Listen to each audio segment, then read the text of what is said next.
pakar virus, dokter. Tadi yang saya katakan, benarkah virus ini bisa bertahan di udara selama 3 jam?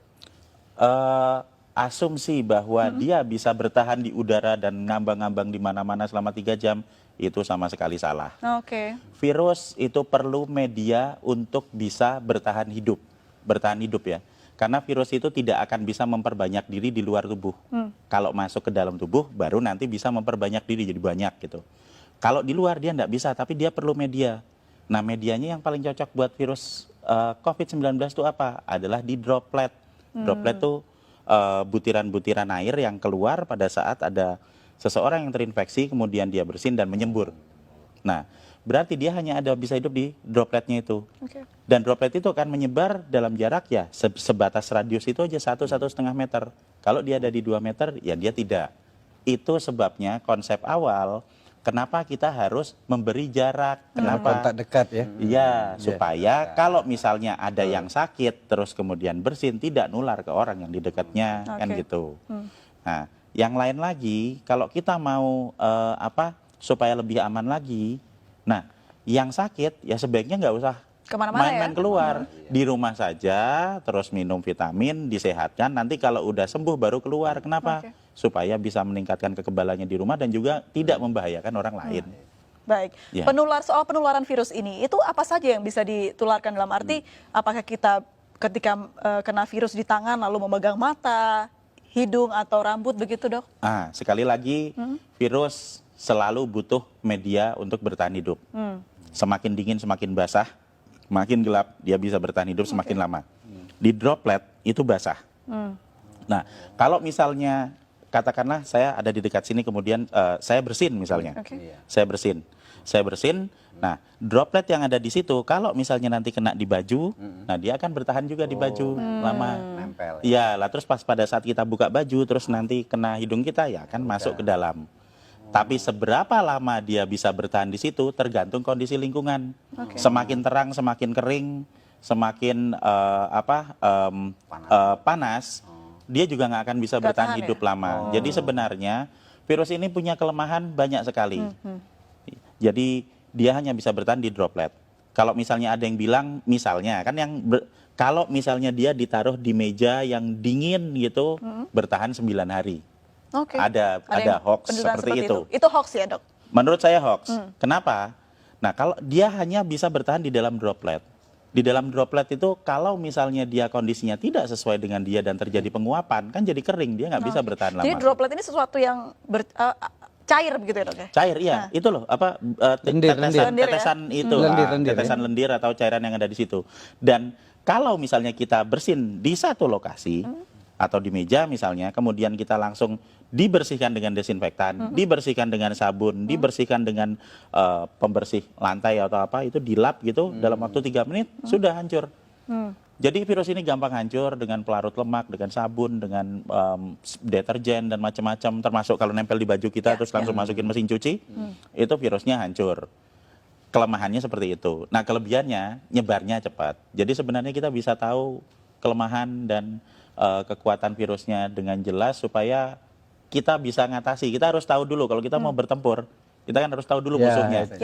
Kalau kita tidak tahu musuh kita apa, yang terjadi apa? Kita cuma ketakutan aja. Wah, nanti kena, saya sekarang kena, besok mati, ya enggak lah. Kalau dari segi virusnya atau ya faktor dia bisa tumbuh begitu, apakah benda yang dia hinggapi begitu ya, Dok ya, itu mempengaruhi juga si virus ini bertahan hidup begitu, seperti di plastik berbeda dengan di kayu mungkin? Iya, semakin dingin dia bisa bertahan hidup semakin lama. Tapi permasalahannya di sini adalah bukan seberapa lama dia bisa ada di situ, seberapa ingin kita dia hidup. Seberapa kita ingin supaya virus itu tetap hidup. Kalau kita pengen virus itu cepat mati supaya nggak nular, ya kalau misalnya kita tahu mejanya kotor, ya dibersihin aja. Disemprot, dibersihin. Ada yang bersin misalnya, ya cepat-cepat disemprot, dibersihin. Semakin kita diamkan paparan virus yang ada di situ, ya dia akan bertahan semakin lama.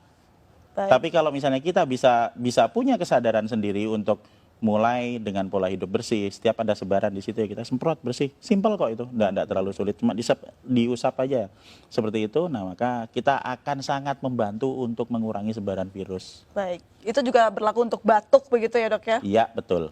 Dan kalau tetap mata nggak mungkin ya dok ya Enggak, misalnya. enggak, sama sekali tidak mungkin. Apalagi hanya pikiran. Iya, hanya kalau tetap pikiran. mata ntar jatuhnya ke hati ya dok ya. Namanya halu baik, itu, halu. halu. Kalau bicara soal bagaimana dampak negatif dari virus ini, apa dampak yang paling buruk bisa dihasilkan dari virus ini dok? Jadi kita akan kembali lagi ke sifat virus. Virus ini pertama, cepat menyebar. Jadi dia akan sangat mudah beradaptasi, bisa menempel di saluran pernafasan manusia. Yang kedua, fatality rate-nya tidak besar. Ini kita bisa lihat dari hasil statistik dimanapun di seluruh dunia, bahwa masih selalu akan ada 97% orang yang recovery. Jadi kalau dari 100% populasi ada 3% yang masuk ke fatality rate, dan 97% itu dia bisa Ya. pulih dan juga bisa masih tetap sehat. Ini yang terjadi di pasien nomor 1, 2, 3. Ingat toh waktu di Ya, Depok ya. itu? Jadi tanggal 29 Februari dinyatakan positif. Benar toh? Terus dirawat di rumah sakit selama 16 hari. Dan kemarin mereka semua pulang dalam kondisi sehat. Dan berubah jadi negatif. Berarti apa? Status positif terinfeksi ini bukan status yang tetap. Seperti misalnya, oh saya kena, sekarang saya positif. Sampai 1 tahun ke depan saya tetap positif. Tidak. Itu akan berubah seiring dengan peningkatan Kembalinya imun. kekebalan tubuh. Oke. Jadi kalau hari pertama saya terinfeksi, saya akan positif. Hari ke-7 saya masih tetap positif. Tapi nanti di hari ke-10, pada saat antibodi saya mulai naik di 7 hari pasca infeksi, di hari ke-10 antibodinya banyak, kita akan berubah jadi negatif. Oke. Puncak produksi antibodi ada di hari ke-14, sehingga di hari ke-14 dia akan habis semua virusnya, dinetralkan oleh antibodi. Itu yang terjadi pada pasien nomor 1, 2, 3. Jadi supaya kita bisa menginduksi pikiran-pikiran positif dan optimistik yang ada di rakyat, kita harus belajar juga melihat, kok ada pasien nomor Yang 1, sembuh 2, begitu 3 ya? sembuh, ini kan udah ada buktinya. Menariknya tadi juga sempat di program di Iya. tayangan kita begitu, pasien 03 ini ternyata tidak ada gejala yang terlalu parah begitu dok, hanya batuk sedikit saja Ya. dan treatmentnya pun hanya diberikan vitamin dan juga obat batuk oleh Betul sekali. dokter. Iya. Nah, kenapa virus ini bisa tidak semua orang terkena paru-paru dok? Nah, jadi kalau kita mau melihat keganasan virusnya, itu kita jangan melihat kita harus kembali ke struktur virusnya ya. Struktur virusnya lagi, sifat virusnya. Virus ini bentuknya tetap, dia akan menyerang ke semua manusia. Oke. Dia tidak berubah. Yang menyebabkan terjadinya perbedaan adalah di manusianya. Ada manusia yang sehat, yang memiliki saluran pernafasan yang sehat, sehingga pada saat terinfeksi, yang akan keluar adalah batuk, ya kan? Kemudian nanti bersin, pilek, kemudian dia demam sampai paling 5 hari. Dan kemudian di hari ke-7 dia akan mengalami recovery. Oke. Dan di hari ke-14 dia full sembuh, persis seperti pasien nomor 1, 2, 3. Tapi untuk orang-orang yang berada di dalam grup dengan resiko tinggi, misalnya yang udah berusia lanjut. Oke. Kalau orang usianya lanjut, kemudian dia nanti akan memiliki pengurangan dalam hal produksi antibodi karena usianya Ini udah lanjut. usia berapa tahun ke atas dok? 60 tahun? Di statistik itu dia ada di usia antara 70, 80. Itu di statistik datanya.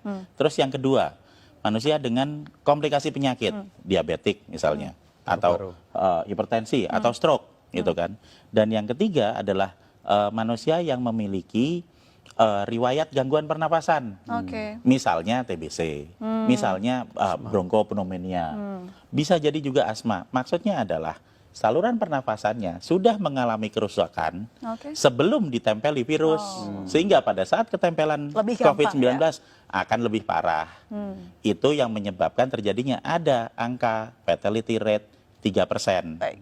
Nah, jika kita akan fokus ke 3% ini, berarti kita akan berbicara mengenai grup dengan resiko tinggi, sehingga yang seharusnya lebih diperhatikan adalah yang di grup dengan resiko tinggi ini untuk dapat prioritas ke rumah sakit. Kenapa?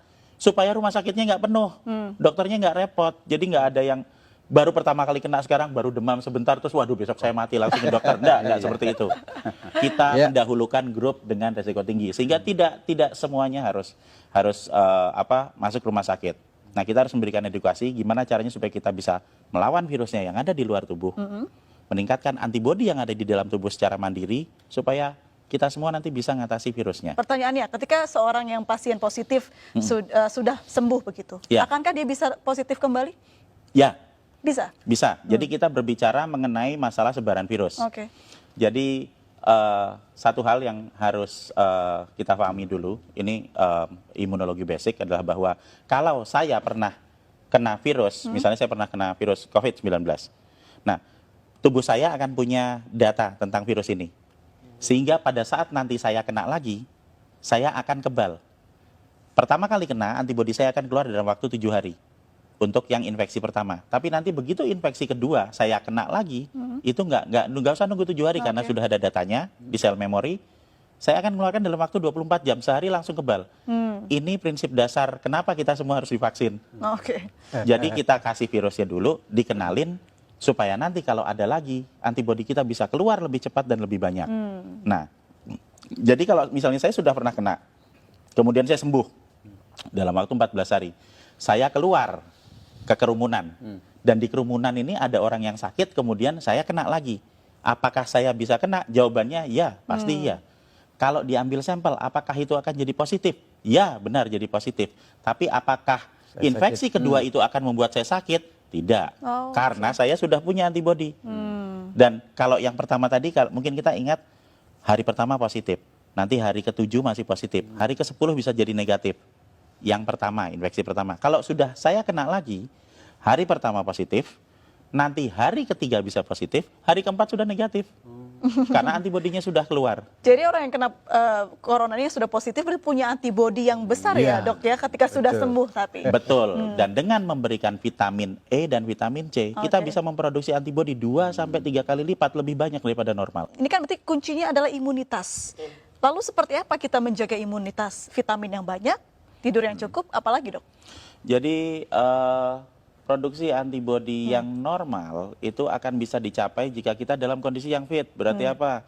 Berarti kita ya makan yang benar, kemudian kita istirahat yang cukup. Karena semakin banyak kita bergadang, semakin banyak kita stres dan panik bahwa kita besok mati, Nah, itu ya. itu akan sangat menurunkan produksi antibodi. Berarti gitu. panik benar menurunkan antibodi ya dok? Iya, Oke. lah kan kita jadi panik terus, kemudian kita jadi nggak tidur, Stres kemudian jadinya. kita mau minum nggak enak, makan nggak enak, iya kan? Takut Akhirnya mati. iya kita kurang energi, akhirnya ya nggak ada produksi antibodi. Jadi sebenarnya dengan pola hidup yang sehat itu akan mampu membuat kita memproduksi antibodi secara normal. Dan pada saat ada dalam kondisi wabah, jika kita mengkonsumsi vitamin E dan vitamin C, Oke. kita akan memproduksi antibodi bisa 2-3 kali lipat dari produksi normal. Dan ini akan sangat-sangat membantu pada saat ada kondisi wabah virus. Dan yang paling utama lagi adalah, sekali lagi, panik dan stres itu tidak akan meningkatkan antibodi kita, atau menyebabkan virus yang ada di luar menjadi berkurang. Meningkatkan antibodi dengan berpikir positif, dengan memiliki ilmu pengetahuan yang cukup bahwa sebenarnya virus ini bisa kita hadapi, kemudian konsumsi vitamin dan pola hidup bersih. Oke. Membunuh virus di luar tubuh dengan pola hidup bersih, meningkatkan antibodi di dalam tubuh untuk mengatasi virusnya. Dan tanpa panik, tanpa stres. Tanpa Karena- panik, Nah, tanpa Karena vitaminnya ada panik nggak akan membawa perubahan apapun. Vitamin E-nya dari alam itu, Prof. Mungkin Apa Iya. saja, ya. Jadi kalau misalnya vitamin E atau vitamin C akan ada banyak di apotek. Mereknya apa? Ya terserah beli aja, di sana ada banyak. Kalau misalnya tidak ada, kita bisa menemui banyak vitamin E, itu ada di kecambah atau tauge itu, Oke. brokoli. Kemudian ada di daun kelor, itu vitamin E-nya cukup banyak. Sementara vitamin C ya biasa ada di jeruk, ada di tomat, bahkan cabai itu vitamin C-nya cukup tinggi. Jadi jika kita bisa membeli yang dari apotek yang sudah diekstrak itu ya alhamdulillah. Kalau tidak bisa, apa yang ada di alam bisa kita pakai untuk meningkatkan kekebalan kita. Semua orang, semua penduduk bisa meningkatkan produksi antibodi dan semua orang berhak untuk hidup sehat.